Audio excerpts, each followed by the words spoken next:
With Kamala Harris maintaining a narrow lead over Donald Trump nationwide, many people are jumping to the incorrect conclusion that she is favored to win the presidential election. For instance, just look at 2016. Hillary Clinton maintained a consistent and firm lead over Donald Trump in nationwide polling. In fact, at this point in the election, Clinton held a 6.5% lead, just to lose to Donald Trump in the actual election a few days later. Or take a look at the 2020 election results.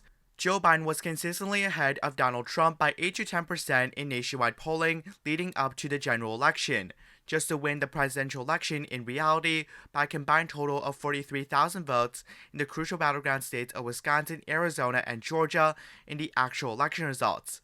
So in today's video, we're answering the question, what happens if the 2024 election polling results were as wrong as 2020? Before we get into the polling segment, let's just fill in the safe states for both parties. Starting with Trump's safe states, we have Idaho, Utah, Wyoming, the Dakotas, Montana, Nebraska's at-large, 1st and 3rd districts, Kansas, Oklahoma, Arkansas, Louisiana, Mississippi, Alabama, Tennessee, Kentucky, West Virginia, Indiana, and Missouri, all considered safe states for Donald Trump and safe states he carried by safe margins back in 2020. Additionally, Alaska and South Carolina will not be discussed in this video. Now for Kamala Harris's safe states, the states of Washington, Oregon, California, Hawaii, D.C., Maryland, Delaware, Connecticut, Vermont, as well as the states of New York, Massachusetts, Rhode Island, Maine's 1st Congressional District, and the state of Illinois will all be considered safe states for the purposes of this video, leaving Kamala Harris here at 167 Electoral College votes, which is a bit ahead of Donald Trump at 125. Now we're just going to go in these states by geographical order. I'm going to start off here with the state of Nevada. Nevada is a state with a pretty significant Hispanic population, a demographic that probably will favor Republicans, considering the fact that Donald Trump as well as some other Republicans have been making gains in Hispanic regions. That could be reflected in the 2020 presidential election, where the state of Nevada actually shifted slightly to the right, most notably Clark County. About 70% of the population of the state of Nevada resides there. The county shifted a bit to the Republican Party by 1.4%, despite the fact that the nation itself shifted towards the Democratic Party, Joe Biden, by more than 2%. Additionally, Trump will probably do pretty well in the rural areas, as Republicans generally do. Democrats will probably see reduced margins in Clark County, as well as be relatively competitive in Washoe for both sides. As a result, right now, the state is highly competitive. What we see in the most recent Nevada polling right now suggests that Kamala Harris is leading Donald Trump by 0.2%. However, back in 2020, what we saw was that Biden had a 5.3% lead, despite the fact that he only won the state by 2.4%, less than half of his polling margin. When we do the math there, you see that Trump is up in the state by roughly 2.5% if polls were as wrong as they were back in 2020, because again, polls significantly underestimated Donald Trump in that state. So the state of Nevada right now in a lean Republican column. Now we go to the state of Arizona, which is essentially in direct contrast with the state of Nevada. The state of Arizona is a state that has been trending pretty substantially towards the Democrats. The counties of Maricopa County and Pima County make up roughly 75% or about 3/4 of the state's population. As you can see, both of those counties shifted roughly 5% to the Democratic Party, contributing to Joe Biden's victory in the state. The reason that these areas are shifting blue is because of migration. A lot of ancestral Democrats from Rustbelt states are moving and migrating to the Sun Belt, causing significant population increases in a state like Arizona, where essentially Maricopa County is the fastest growing county in the United States in terms of population. Now, this is a state that is trending blue. However, in 2024, the state is expected to be highly competitive according to polls, with Kamala Harris up by 0.9%. But when you actually look at the adjustment here, Joe Biden was actually up by 2.6%, which means the state roughly overestimated Democratic support by 2.3%. When you put that into the margins, you can see that Trump is expected to win the state by our model by 1.4%, or a tilt margin. Now going to Colorado. Colorado's polling back in 2020 were actually pretty accurate. The state essentially had Joe Biden up by about 12.5%, while Biden won by 13.5%. That is only about a 1% difference. Right now, there are no head-to-head polls in the state of Colorado between Kamala Harris and Donald Trump. It's a pretty safe estimate to say that this state will probably go likely blue, just because of the fact that Denver and its suburbs are heavily trending blue. Now going to the state of New Mexico. New Mexico polling was also highly accurate in 2020, where the margins were essentially off by a fraction of 1%. In 2024, Kamala Harris is kind of competitive against Donald Trump in the state, where again Trump has been making inroads in many of these relatively predominantly more Hispanic regions, as well as some of the rural areas. For example, counties like Eddy County, Lee County, they shifted 11 points to the Republicans. Not that they're super significant because they're relatively sparsely populated, but these are areas that have shifted red. Those are areas that Trump will continuously make gains in. However, that's not going to be enough to shift the state that is D plus 11 in the Republican column. New Mexico is likely blue. Now, with that, Kamala Harris is at 182, Donald Trump is at 142. Although Trump is behind, it's noticeable that he has already flipped 2 states on this map, the states of Nevada and Arizona, of which Arizona voted for Biden in 2020, and the state of Nevada voted for both Hillary Clinton and Joe Biden in 2016 and 2020 respectively. Next up, the state of Texas, a historically red state that has been trending blue in the past couple of decades. However, 2024 will not be the year that the state flips. Right now, Trump is up by roughly 7 to 8 points in some of the more recent polling. However, when you look at it as of adjustment, 2020, Joe Biden was only down against Donald Trump in the state by 1.1, and Trump actually won the state over Joe Biden in the 2020 presidential election results by 5.6. When you consider that polling error, you will see that the math roughly works out to about a 12% margin of victory for Donald Trump, maybe a little more than that, which justifies a safe margin for the state of Texas. Texas, which was a state that Democrats poured hundreds of millions of dollars in back in 2020, is now safely in the Republican column. Now we go to the state of Florida. Florida was a heavily contested state back in 2020. Republicans and Democrats both thought they had a realistic shot of winning the state. Now in 2024, Trump has a 4.3% lead in polling, which if anything is severely downplayed. I believe Trump will win the state by very much close to 10 points. In fact, 2020, what we saw was that Joe Biden was again consistently overestimated in Florida. At points in time, Biden had a 7% lead over Donald Trump in this very crucial Sunshine State. By the election, it had tightened to roughly 2.5%. However, even then, that did not reflect the actual presidential election results.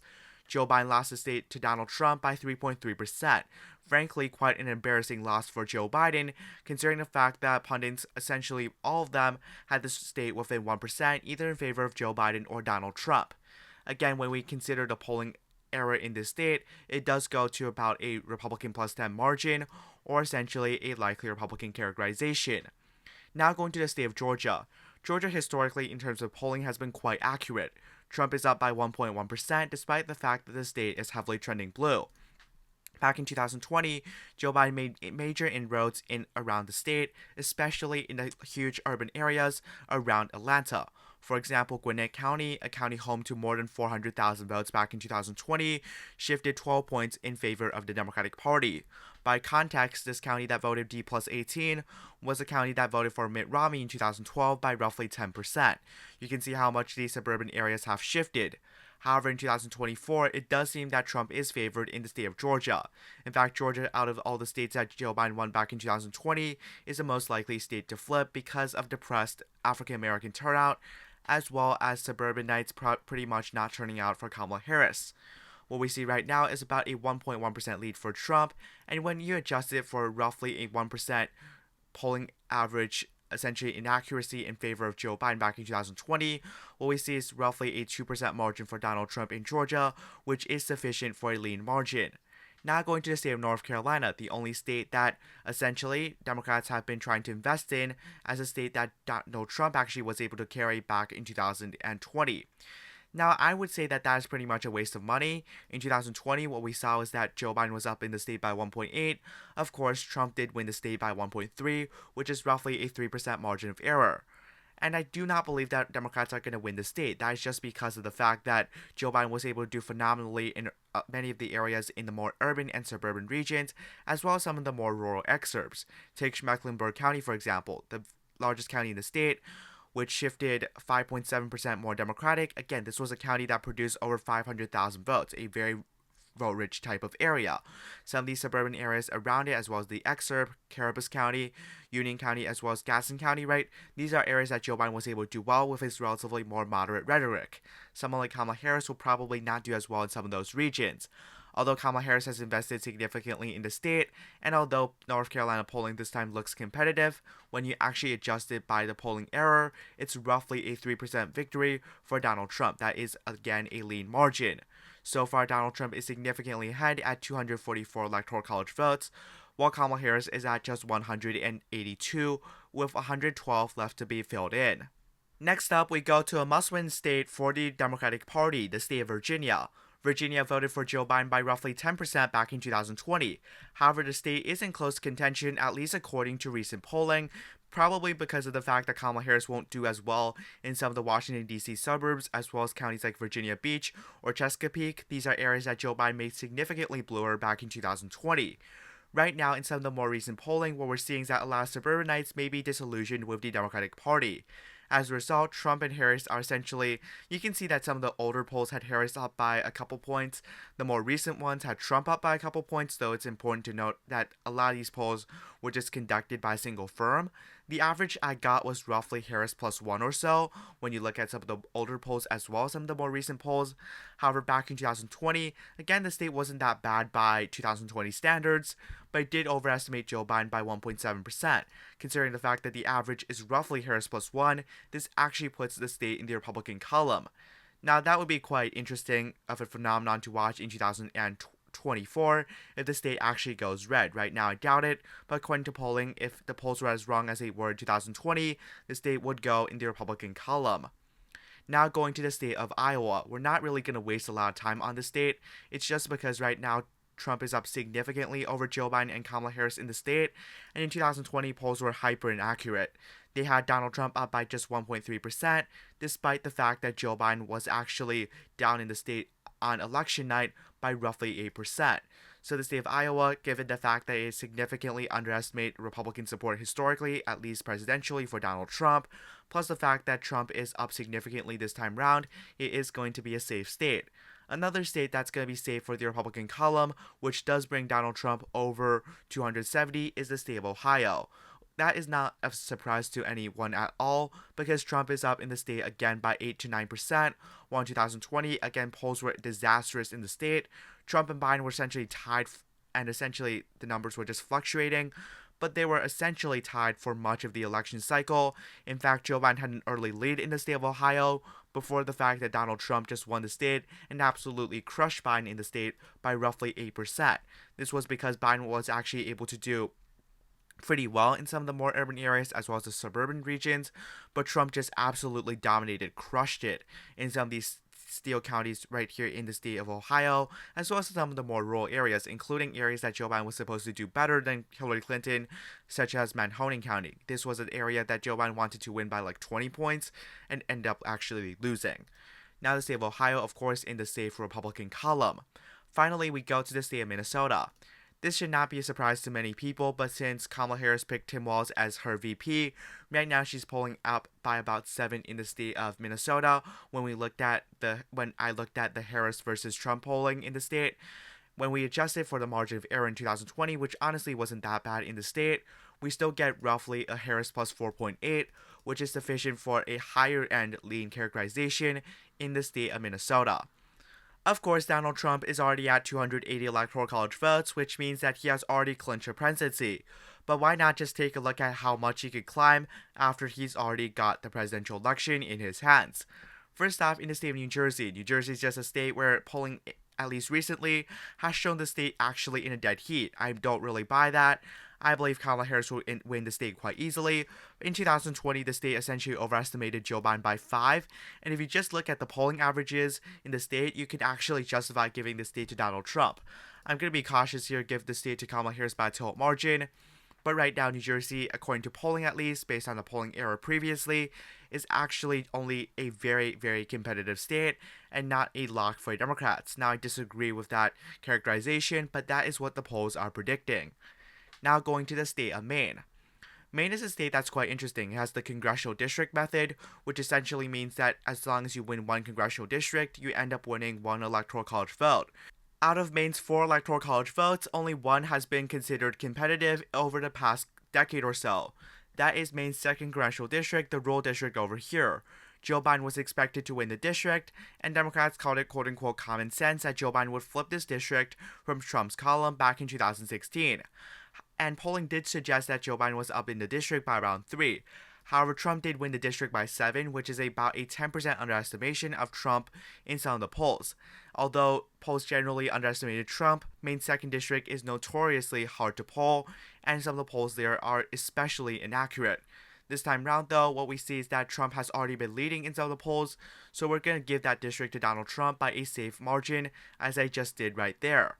Now for Maine's at-large vote. Maine's at-large vote was expected to go for Biden by 13, while in reality it went for Biden by 9, which is roughly a 4% overestimation of Joe Biden in some of the polling. However, in 2024, what we're seeing right now is that there's essentially a mix, but the only polls that have been conducted between Harris and Trump in the state does show about a 8.5% lead right now for Kamala Harris. When you subtract that 4% margin of error compared to essentially previous polling errors, what we see is roughly a 4.5% lead for Harris in Maine's at-large vote. Now we go to the state of New Hampshire. New Hampshire, according to the averages with the Harris versus Trump head-to-head matchup, what we see is that Harris is up by roughly 4% when you average out these polls. Now in 2020, the state overestimated Joe Biden by 3.9%. So essentially what we get here is about a 0.1% lead here for Kamala Harris. New Hampshire, although it's only 4 electoral college votes, it could still play a pivotal role in the election. Essentially, if Joe Biden or Kamala Harris in this instance ends up losing the state of New Hampshire, that could be a really bad sign because it would indicate that Kamala Harris is doing really poorly with some of these college-educated white voters, which is a predominant group in the state of New Hampshire. If Kamala Harris loses the state or the state is ultra-competitive, that would be a bad sign for Kamala Harris. Now going to the next state here, which is actually a congressional district, is Nebraska's 2nd district. Right now, according to Nebraska's 2nd congressional district, when you average out the polls, it's roughly a Harris plus 2 situation. Now, unlike some of the other states we have looked at back in 2020, polling in this district actually overestimated Donald Trump's support by roughly 3%. When you factor that in, you get roughly a 5% margin of victory for Kamala Harris over Donald Trump, which is sufficient for a likely margin. The one area in which polls actually significantly underestimated Joe Biden's support back in 2020. And now we're left with the 3 Rustbelt states, Wisconsin, Michigan, and Pennsylvania, the center of political attention every single election, though in this case, Donald Trump has already clinched the presidency. 3 Rustbelt states, I'm going to start off here with the state of Wisconsin. Wisconsin was a state that was decided by a fraction of 1%, specifically 0.63%, or just over 20,000 votes back in 2020. Joe Biden was able to win the state because of higher urban turnout, as well as some Democratic improvements in the Wow counties, which is right outside the city of Milwaukee, essentially the suburbs of Milwaukee. Now, in 2024, according to polling, Kamala Harris enjoys a 3.5% lead over Donald Trump, which at initial glance would be pretty good news for Harris considering the fact that Joe Biden only won the state by 0.63%. That is almost a 3% overperformance if this was to happen in reality. However, not so fast. If you look at 2020, polls had Joe Biden up by 8.4%. And what happened in reality? Well, Joe Biden won the state by 0.63%. That's roughly a 8% overestimation of Joe Biden's support in that state.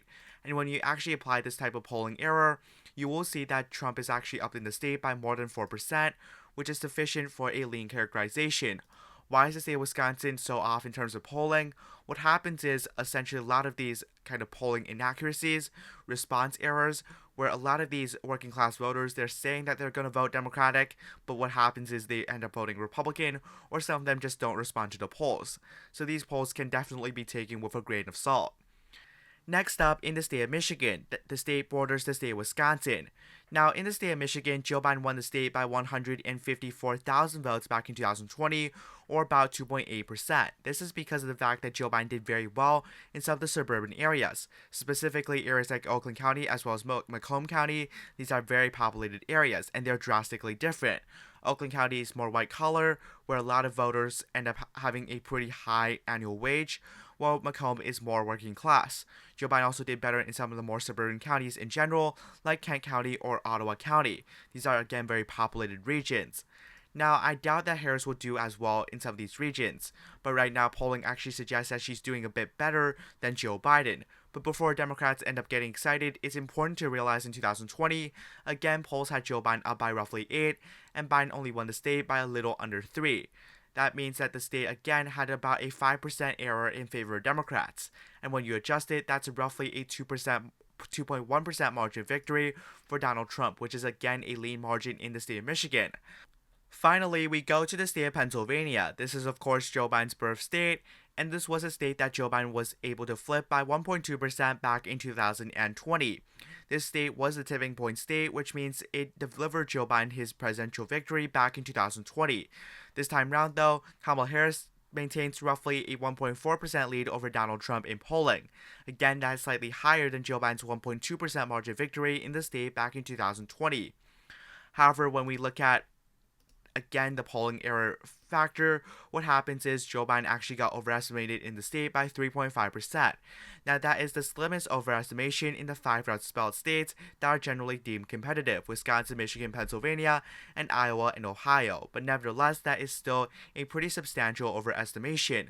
When you end up actually doing the math again, what we see is that, again, Donald Trump, when you adjust it for the margin of error, Kamala Harris is up by 1.4, polls overestimated Joe Biden by 3.5, so 1.4 minus 3.5, what we get is negative 2.1. In other words, Trump is favored to win the state by roughly 2.1% if the polls were as wrong as it was back in 2020. So here we have it. Kamala Harris at 213, Donald Trump at 325. Now, of course, this video is not a prediction, which means that you can't really draw a significant number of conclusions from this video. However, it's important to note that, again, although Kamala Harris may be leading in some of these polls, this election is far from over. In fact, I'd still argue that Trump is the favorite to win the election. This is because of the fact that some of the polls are just not very accurate. When you take a look at it in face value and just apply it to the electoral college map, it may seem like someone like Kamala Harris is winning North Carolina, is winning Georgia, is winning Arizona, is winning Nevada, winning the Rust Belt. That may not be super accurate. When we look at some of these historical components, including the fact that polls generally overestimate the Democratic candidate when they're against Donald Trump, what we see is that Trump is actually favored when you adjust some of these polls by how much they historically underestimate Donald Trump. Now, of course, I'm not saying that this map is 100% accurate. I'm just giving you some context. Anyways, thank you for watching today's video. Be sure to like and subscribe to my YouTube channel because 98% of you are not subscribed to my channel currently. Thank you for watching. Have a nice day. Goodbye.